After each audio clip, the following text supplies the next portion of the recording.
The Air Max 95 Neon finally releases. The Air Max 95 is a silhouette that is turning 30 years old in 2025, and Nike is taking a page out of their own playbook and paying homage to the shoe by releasing an OG colorway in the Air Max 95 Neon.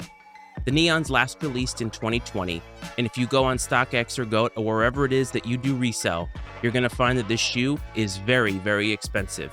A lot of that has to do with the time period in which it came out, but why are people hyped about this particular release?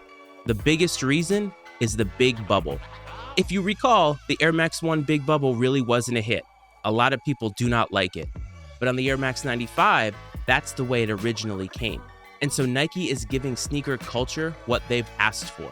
When you look at the pictures that have come out, this Big Bubble is a lot bigger than past renditions, certainly bigger than the 2020 release. According to Complex's Brandon Dunn, the Big Bubble is bigger than past iterations, but is not quite as big as the original.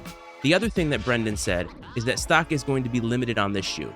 We kind of already know that because Nike has been doing that with a ton of coveted releases this year. However, one of the nuggets that he did give out was that this year's stock will be limited, but next year's stock will not.